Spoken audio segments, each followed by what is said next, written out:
So now that we've got our bag bottom attached and all that business done, it's finally time to start on our lining. So you're actually going to need to put your bag body away for this step, and the pieces you're going to need are your front and back of your bag lining, and then both your sides, and eventually you will need the bottom of your bag, but that is not for the step that we're actively doing, so you can set that to the side for now. So what we're doing is going to start out largely the same as what we did on the video where we assembled our bag body to begin with. So all we're doing is attaching the sides to the front and then attaching the back to those sides and getting a big fabric donut. And then things do vary a little bit, but if you feel confident sewing those seams and not rewatching this tutorial, because I'm doing the same thing but with the lining, you can feel free to skip ahead to the part where I top stitch in this video. It'll be labeled top stitching. Because that's where things start to differ. But for right now, if you'd like to watch a tutorial of me putting together the lining body, it is the same as the fashion fabric, but I will show you. So I've got here this piece that I'm deciding is my front, as well as both of my sides, and then my back I'm setting to the side for now. And I'm going to do the same thing as before, where I check where the notches are in my bag. I've got one there, and another one down here. And this is, I mean, you'll notice this is kind of how I start all of them, because this is how you want to start everything, is you gotta figure out where your notches are, because that's why they're there, is to tell you where things line up.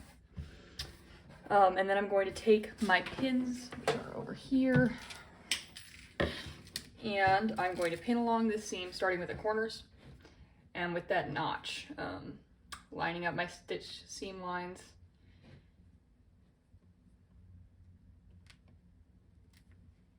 There we go.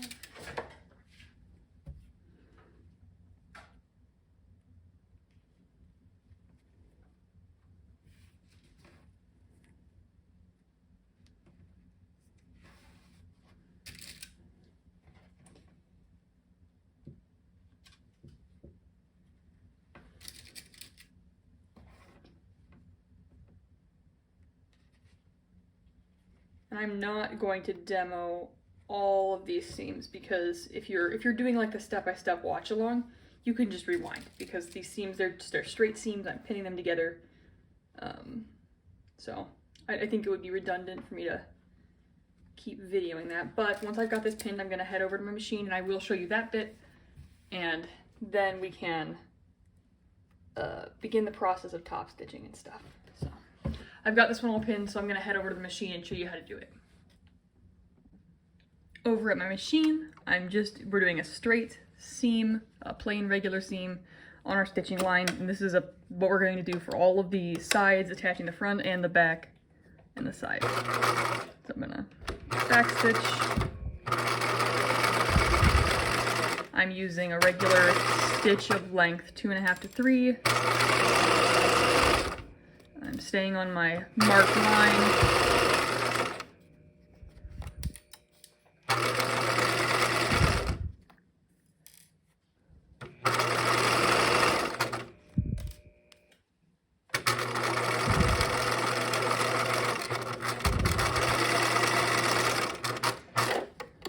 Go, and when I'm done, clipping it off. So this is what your seam is going to look like. It's on your marked seam line, and you're going to repeat this with attaching your side piece to this other side and then to your fronts and backs, which if you have questions about how that's done, I would recommend that you refer to the assembling the bag body video. I've gotten all my seams stitched, so I've got my fabric donut all over again. And now I'm going to do our classic 3-way press, where I press it flat like this,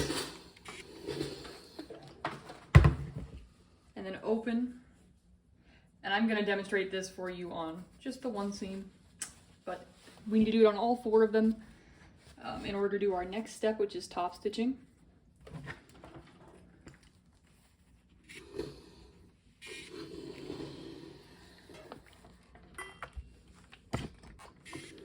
Pressing it open.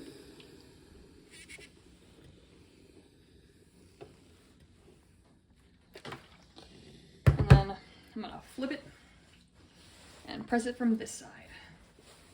And the nice thing is, since this doesn't have any like close curve you're trying to get into, we don't need to use the seam roll for this. I'm just using the arm pressing board, and it's working really nicely.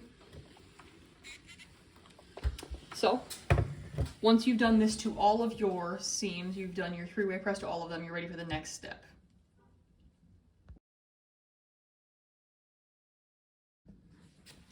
Once you've got all of your seams pressed in our nice 3-way press, so they're lying flat and open and everything, it's time to move on to the step of top stitching.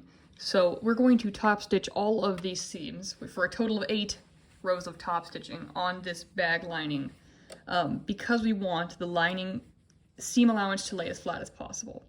So what I'm going to do is I'm going to choose one of my seams. It doesn't matter which one I start with, and I'm going to line it up with the little interior divot. Here, I'll zoom in for you. I'm lining my seam up with the interior divot of my presser foot, and I can also do it on this side if I was sewing over here. But what this is going to do is it's going to allow me to sew 1/8 of an inch away from the seam, which is what we want for top stitching. So now I will go about showing you. So it's just a regular stitch, but done from the top of our fabric.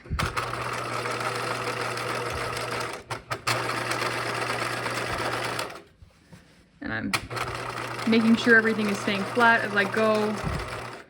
And I'm only sewing through one layer of my bag. I don't want to have the rest of my bag underneath there because that will catch it all up and make a big mess.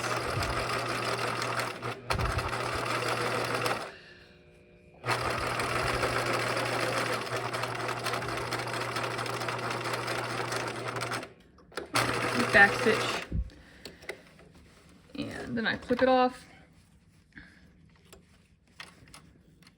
And so this is what one row of your top stitching should look like, and you want to be sure to keep it really nice and straight relative to the seam line, otherwise it's going to be super obvious. You're also welcome to do this in a matching color or a contrasting color, just like all of our other top stitching.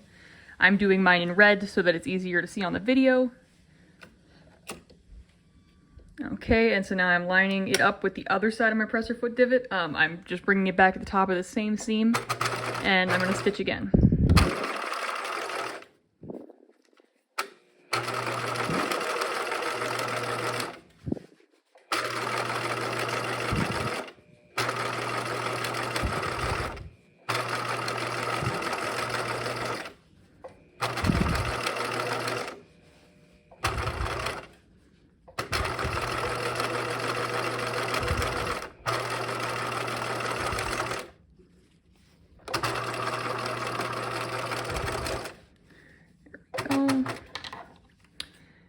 Clip. So this is what you want your finished top stitch seams to look like, is this. Notice I've got top stitching on either side of the seam, and then when you flip it to look at the inside, it's holding the seam allowance down on both sides, which is what we're doing it for. So that, you need to repeat that step on all 4 of your long seams in your bag lining, and then you're ready to move on to the next step. So for our next step of our bag, it's time to add the bottom to our lining. We're doing very nearly the same thing as when we added the bottom to our bag body. That's a tongue twister. But the difference is that we're going to be leaving a 5-inch gap in our seam along one of the long edges. This is so that when we go through to turn everything together and add the lining in, we're able to pull it through that little gap. So you're going to pin it and do everything just the same, but be sure to mark out a 5-inch gap on your bag bottom where you're going to stop sewing so you can leave a little hole there. But I will demonstrate to you how we're going to do this if you feel the need to have a little refresher course on how we attach the bottom things to our bag. So you're going to need your bag lining, your lining bottom piece. All the top stitching needs to be done on your bag already, and some pins and some snips. So to start with, it doesn't generally matter which side is the top and bottom of your bag, with the exception of if you've got a pattern, like a pattern on your fabric, a print that is directional. For example, my flowers are pointing up this way, so I want this to be my bottom. If you had like a print with a whole bunch of little cows on it or something in there, they're all facing one direction, you want that to be the upside, so you want to put your bag bottom so that it is facing the correct way. So you're not setting your lining up to be inside out forever, or not inside out, upside down. So we're starting out by matching up the notches on our bag. So we're gonna flip it so that it is wrong side out, and we're keeping track of the bottom of our bag, especially if you've got a print that's directional, so you want that print part to be facing correctly up, so you're putting the bottom on the actual bottom part, so it's not gonna forever haunt you that your like little cows are upside down. But I'm just starting by matching up the notches, and I'm gonna pin through them. Oop, that one's way off already, which we don't want. And like I said, this is the exact same process as before, with the only difference being that 5-inch gap. So if you're like, I don't need to watch Abby pin more things awkwardly on camera, then you can skip. Or who knows, maybe this is like your Netflix. Maybe this is the thing you come to watch for entertainment, is me struggling to match up notches on a sewing project. If so, you're in the right place. Let me tell you. If that is your thing, I cannot think of a better place for this that you could go.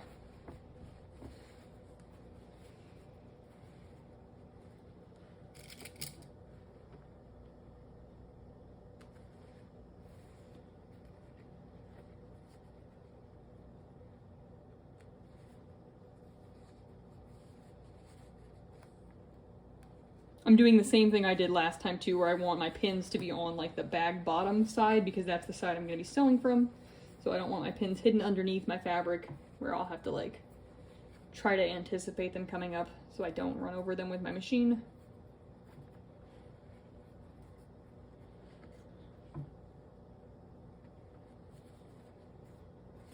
Nice. Okay, one more.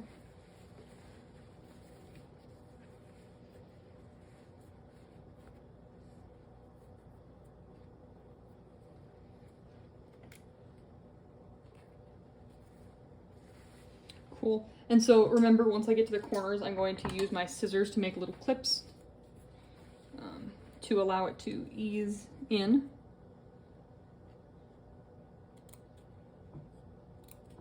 Clip, clip, clip. And if you're not saying clip after each time you clip, I don't really know what to tell you. I'm not sure how you're continuing to sew, frankly. Saying clip, clip is a really important part of the process. Yeah. Then you just keep on a pinning.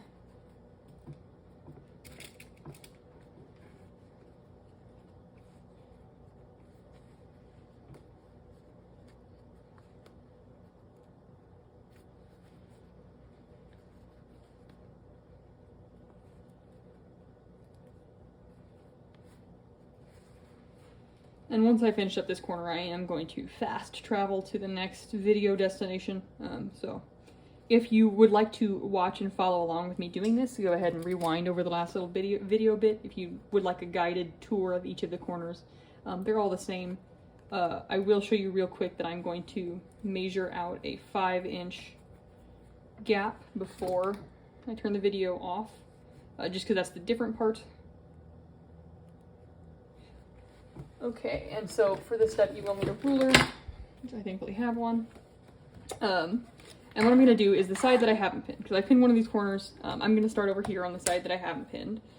And making sure that I'm working on the side that I'm going to have facing up towards me when I'm sewing, I'm just going to mark little ticks, and I probably will mark these with pins physically too, at a 5-inch gap. You can go between 5 and 6 inches. Any more than that, and you're going to have to do an obnoxious amount of slip stitching. Any less, and you're going to have a hard time turning out your lining when you bag it out, you know? Which is just not the goal. We want everything to be chill and fun. And so this is what I meant by saying I was going to mark it with pins. I'm just sticking pins through those 5-inch marks. So now I'll know I'm going to stop sewing there, and I'm going to start sewing there in the beginning.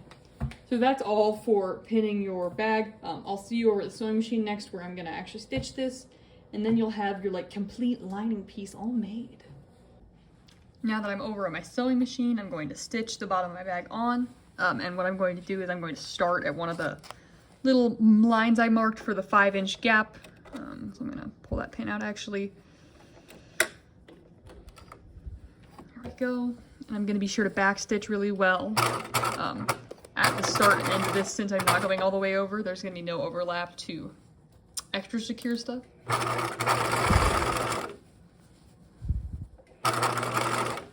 I'm taking my time with this, making sure the fabric is adjusted to be laying flat, especially around the corners.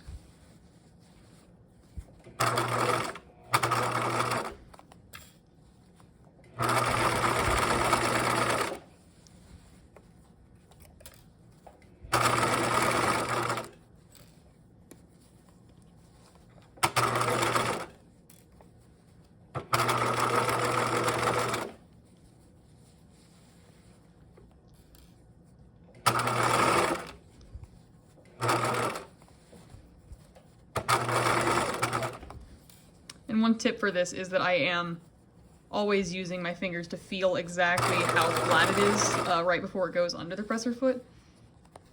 So regardless of what it's doing off over to the side over here, I need this right here to be sure that it's only 2 layers of fabric and that they are lying without any bunches or jumbles in them.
And right here I can tell it's not laying as flat as I'd like it to, so I'm going to reach my hand up in the bag and make sure the bottom fabric is lying as flat as the top fabric. There we go. And I'm reaching my marked other end, so I'm going to backstitch here and leaving that 5-inch gap. So that is all stitched the way I want it to. So this is what your bag should be looking like right now. You've got it stitched all the way around besides this little 5-inch hole. So now you're going to want to take it over and press it just like we've been doing with our other seams, and you'll want to clip out these corners. This is exactly the same as in the other video, so I'm not going to re-demonstrate it, but you're going to want to use the pressing roll. And once you're done with all that, you're ready for the next video.